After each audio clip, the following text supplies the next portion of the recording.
It's a gorgeous Monday morning. People scatter about near Dallas Road, running, stretching, soaking up the warmth as sunshine glitters off the water.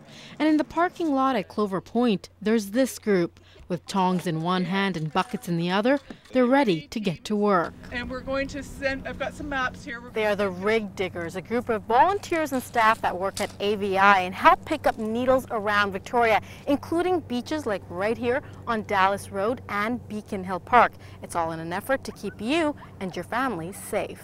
For about a couple decades, AIDS Vancouver Island has paid people who do use or have used street drugs, who know the community, who know the streets, to go collect needles for us. One of those people is Gino. The 47-year-old is a former user.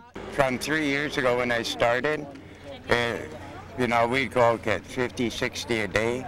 We're lucky to get a half a dozen now. So their work is paying off. Fewer needles and a familiar face is helping the situation, but there is still a need.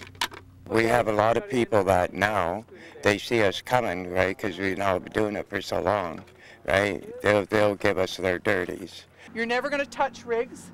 You're never going to push your hands into a bush. You're never going to put your foot into a bush. It's not just areas like the downtown core or Pandora that you'd find some of the used needles. Beacon Hill Park and Dallas Road aren't necessarily hot spots, but the group decided to do a sweep to make sure it's clean. What we've heard about the beach is that a number of needles wash up on shore from, who knows, cruise ships maybe, but foreign needles that aren't Canadian made wash up. And these weren't hard to find. Within the first couple of minutes, there they were.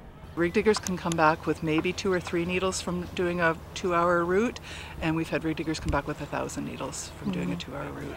And that's why Coordinator Leslie Robinson says this is not the only solution. She says there's still a great need for a fixed needle exchange site. When the former site was open, 98% of the needles distributed would come back. Now that number is much lower.